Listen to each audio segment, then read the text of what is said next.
Guyane, actualité. Radio Pays, nous sommes en direct depuis Saint-Laurent-du-Maroni avec la maire de Saint-Laurent-du-Maroni, présidente de la CCOG, pour cette interview donc en direct à l'issue de cette réunion. Une réunion pour parler de l'université de demain dans l'ouest guyanais. Sophie Charles, que retenir de cette réunion? Quel était l'objectif tout d'abord? Eh bien écoutez, bonjour à tous. L'objectif était de nous dire aujourd'hui quelle était la situation concernant l'enseignement supérieur sur Saint-Laurent, les différentes filières qui seraient possibles de développer et puis quel avenir pour un campus dans l'Ouest. Alors, ça fait longtemps qu'on en parle d'un campus dans l'Ouest. Là, il est évoqué dans les documents de l'université, l'horizon 2030. C'est réalisable ? Alors c'est la première fois qu'on est à une date, donc oui, je pense que c'est réalisable puisque ça fait partie de d'une réflexion qui suit plusieurs réunions. Mais aujourd'hui, la réunion était extrêmement importante sur le développement de l'enseignement supérieur sur l'Ouest, puisque cela nous permet d'avoir un état des lieux. En premier lieu, c'est donc ce dont il a été question. Ensuite, cela nous a permis de développer un peu de tout ce qui pourrait être les filières, l'extension de celles qui existent déjà, et puis d'autres filières à créer pour les étudiants, et puis peut-être un dispositif un peu différent d'un campus classique, mais un campus physiquement positionné, puisque nous avions validé une zone dans le cadre de l'OIN à Saint-Laurent-du-Maroni. Il serait situé où, pour rappeler pour les internautes qui ne savent pas forcément? Alors il devrait se situer derrière le lycée Tarcy à l'entrée de ville. Et puis surtout la date de l'horizon 2030 qui a été avancée par l'Université de Guyane, qui nous permet enfin d'espérer d'avoir bien sûr l'extension de certaines filières d'ici là, mais l'ouverture du vrai campus à une date figée. Il y a une véritable attente à la fois sur Saint-Laurent et sur l'ensemble de l'Ouest pour une formation universitaire ici, un campus. Oh oui, bien sûr, puisque dans le cadre de la stratégie jeunesse que nous avons menée à Saint-Laurent-du-Maroni, eh bien, nous avons fait une enquête auprès des jeunes avec 1000 réponses qui ont été faites et sont arrivés en tête les loisirs de proximité et la formation. Donc les jeunes sont en grande attente de ce qui est formation supérieure, formation post-bac. Et je crois que j'espère que ça ira même plus vite que ce qui est annoncé. Financièrement, parce que c'est souvent là que le bas blesse, le tour de table, c'est l'université, c'est l'État qui financera majoritairement, la CTG suit également. Alors aujourd'hui, l'enseignement supérieur existe à Saint-Laurent. Il y a l'INSPE qui est porté par le rectorat. Il y a la Digital Academy et le Campus Connecté qui sont portés par la collectivité municipale, mais aussi par l'Université de Guyane. Il y a des organismes tels que PP+, ou l'IRDTS qui font des formations supérieures. Donc chacun essaie de participer en fonction de son secteur, mais je crois que l'État devra penser les infrastructures et pour cela, il faut des moyens. Merci beaucoup Sophie Charles, maire de Saint-Laurent-du-Maroni, présidente de la CCOG. On va se tourner à présent vers Laurent Linguet, le président de l'Université de Guyane, l'université, on le rappelle, qui était à l'origine. On va montrer d'ailleurs la salle, vous voyez, de nombreux élus, de nombreux responsables universitaires qui sont présents, qui ont assisté à cette réunion. Il y a le recteur d'académie, Philippe Dulbecco, qui vient de passer 2 jours. Il était notre invité lundi sur Radio Pays. Il vient de passer 2 jours à Saint-Laurent-du-Maroni. On va lui poser d'ailleurs la question sur la réunion qui a eu lieu hier au sujet de la sécurité autour du collège, de collège 3 à Vampire. On va lui poser également la question sur ce campus universitaire tant attendu ici du côté de Saint-Laurent-du-Maroni. Et puis Laurent Linguet, donc le président de l'université, le nouveau président de l'université, qui récupère ce dossier, un dossier qui date de nombreuses années et qui pour l'instant n'avait pas abouti et qui pour la première fois on a une date. Laurent Linguet, vous êtes en direct sur Radio Pays, bonjour. Bonjour. Président de l'université, c'est vous qui avez organisé cette rencontre. Pour la première fois on a une date, l'horizon 2030 pour un campus à Saint-Laurent. Oui, c'est bien ça. Je voudrais souligner l'accueil parfait de Madame le maire de Saint-Laurent, le soutien indéfectible de Monsieur le recteur pour ce genre d'initiative. Il nous apparaissait indispensable de venir sur Saint-Laurent pour essayer de penser l'avenir de l'université dans cette région du territoire Guyane qui en a vraiment besoin. Les voyants sont ouverts désormais, que ce soit sur le plan financier, de l'attente, du terrain qui est également disponible. Bah, voyez-vous, aujourd'hui, on a planté un pieu. Hein. Donc l'idée, c'était de rencontrer toutes les parties intéressées et Dieu sait qu'elles sont nombreuses. Elles étaient toutes présentes. Il y avait la DG Copop, la FRBTP, il y avait le MEDEF qui est venu en nombre, il y avait le réseau Entreprendre, il y avait des maires, il y avait des représentants de mairie, il y avait des proviseurs de lycée, bref, j'en oublie certainement. Mais la salle était pleine et ça nous a vraiment donné chaud au cœur parce qu'on sent bien que ce sujet de la formation universitaire, c'est un sujet qui est partagé de tous et qui va conditionner le développement de cette partie du territoire. Il y a déjà le développement aussi du site de Troubiran qui se poursuit à Cayenne. 2 sites, c'est quelque chose d'envisageable et de fonctionnel pour l'université? Vous savez, nous sommes partis d'un principe. L'université de Guyane, ce n'est pas l'université de Cayenne. C'est ce que nous avons dit, écrit et redit lorsqu'on a créé l'université. Cette université, elle doit être au service de tous les jeunes de la Guyane, quel que soit l'endroit où ils vivent. Et c'est vrai qu'à l'heure actuelle, c'est compliqué de quitter Saint-Laurent, de venir habiter à Cayenne, de venir se former à Cayenne pour des jeunes. Et ça explique peut-être les 30% de disparition de nos bacheliers qui ne vont ni à l'université de Guyane, ni dans d'autres universités. Et nous voulons lutter contre cette carence parce que l'avenir de la Guyane va se construire avec tous ces jeunes. Et on ne doit pas en oublier un seul. Et venir à Saint-Laurent, ça va nous coûter. Il faut être clair, parce qu'il va falloir qu'on y amène aussi notre expertise administrative, il va falloir qu'on y amène nos enseignants, il va falloir qu'on y amène notre gouvernance. C'est la raison pour laquelle j'ai déjà nommé un chargé de mission sur la formation universitaire dans l'Ouest guyanais. Mais c'est indispensable parce que vous savez, l'éducation n'a pas de prix. Qui est le chargé de mission? Chargé de mission, il s'appelle Thierry Nicolas, c'est un maître de conférence en géographie qui vit à Saint-Laurent, qui travaille à l'INSPE, donc qui intervient déjà dans les formations de l'INSPE qui sont positionnées sur Saint-Laurent et qui va accompagner la gouvernance dans la mise en place, le déroulement de la feuille de route que nous voulons créer pour Saint-Laurent, mais pour l'Ouest guyanais plutôt. Est-ce que c'est déjà budgétisé? Oui, le chargé de mission a un budget pour mener à bien ses actions. Maintenant, pour accompagner la formation, comme je vous l'ai dit, nous allons mettre en regard de chacune de nos installations les coûts et chercher les recettes pour équilibrer ces coûts. Alors, on envisage typiquement les OPCO, c'est-à-dire développer de la formation en alternance parce que les OPCO, les entreprises, financent l'alternance et ça permet, si on gère assez bien, donc d'équilibrer les dépenses.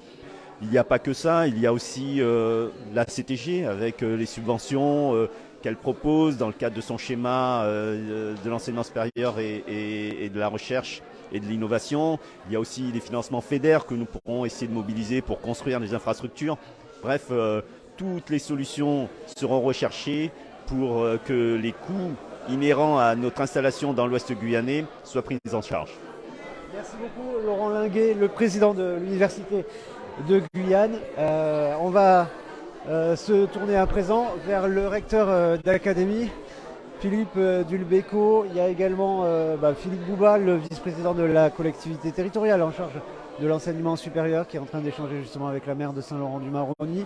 Il y a de nombreux élus, vous avez pu l'entendre, qui ont fait le déplacement pour participer à cette réunion. On va justement s'avancer un petit peu vers les participants qui sont présents. On va justement attendre quelques instants avec le recteur d'académie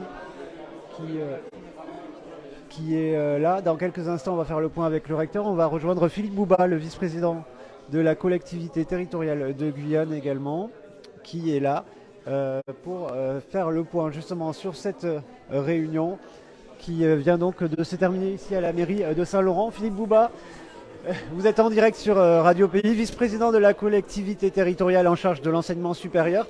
Aujourd'hui, est-ce que vous êtes d'accord avec ce que vient de dire le président de l'université, la maire de Saint-Laurent? C'est un acte majeur dans ce futur campus universitaire ici à Saint-Laurent? Entièrement sur la même longueur d'onde. On peut dire que depuis quelques temps quand même les planètes sont alignées sur le plan de l'enseignement supérieur entre les collectivités, les différents on va dire institutions et les décideurs.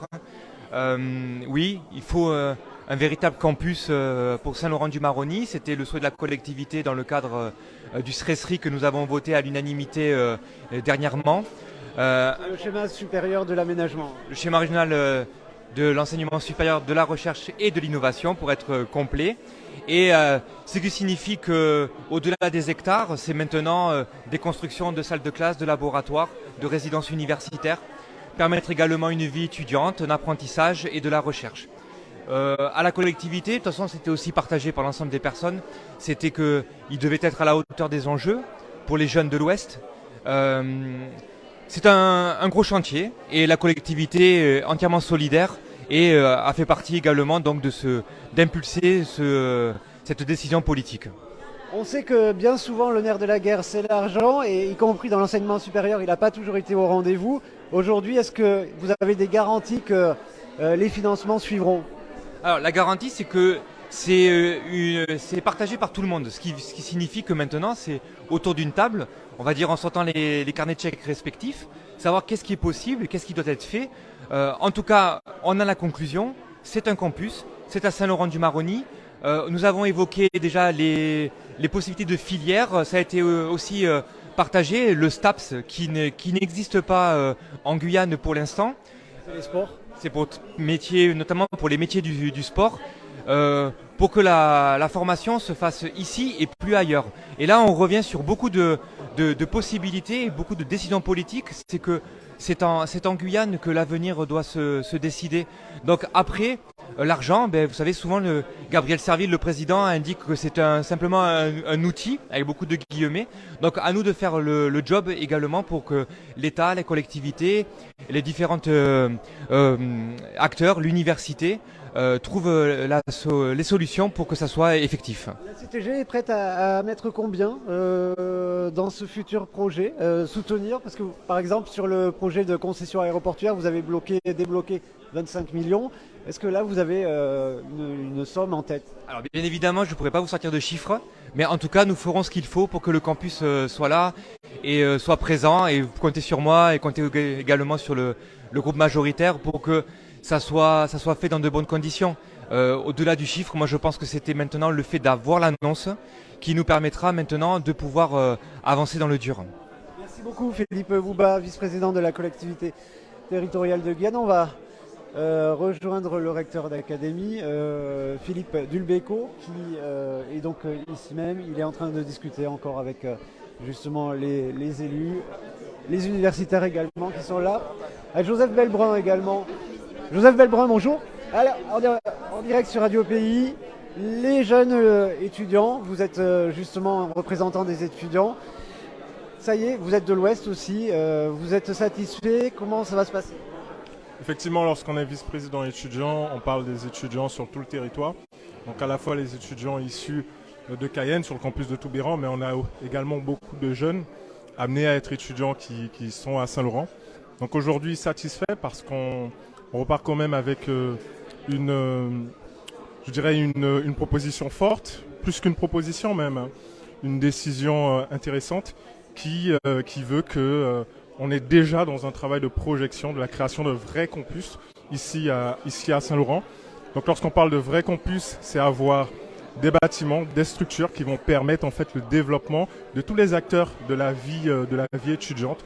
Donc avoir de la restauration étudiante sur place, avoir des logements, avoir les aides sociales, la bourse et tout le mécanisme en fait qui va permettre d'avoir une vraie attractivité de l'université et de la vie étudiante sur Saint-Laurent.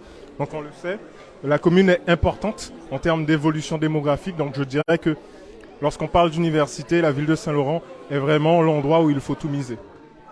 Joseph Belbrun, est-ce que les étudiants ont été mis à contribution? Est-ce que vous avez réfléchi justement aux besoins de formation également? Vous avez parlé des structures, mais sur les formations, vous orientez vers quelles sont les préférences peut-être qui manquent en Guyane et aussi dans l'Ouest? Alors oui, nous sommes mis à contribution et pour cela je remercie bien sûr le président Laurent Linguet qui organise régulièrement des tables rondes à l'université qui permet aux étudiants de venir s'exprimer. Donc effectivement, nous, on a pu repérer en tout cas un vivier de formation qui serait intéressant de développer.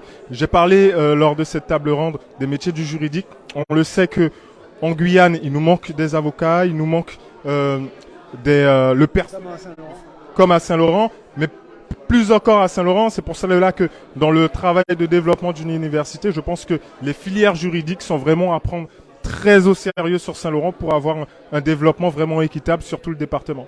La proposition d'une filière STAPS, notamment les sports, tout ce qui va aussi orienter vers les kinés par exemple, qu'il n'y a pas en Guyane, le mettre à Saint-Laurent, c'est une bonne idée?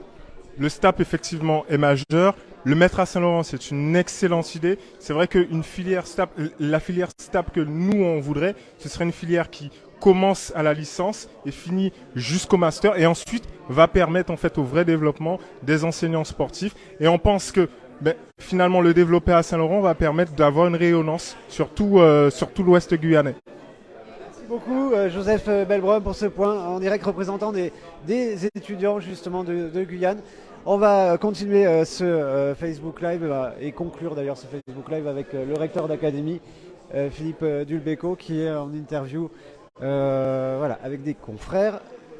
Et on va donc attendre quelques instants avant de rejoindre donc le recteur pour finir de débriefer cette réunion qui vient de se tenir donc en mairie de Saint-Laurent-du-Maroni, université ouverte sur le monde. Philippe Dulbecco, le recteur d'académie, bonsoir.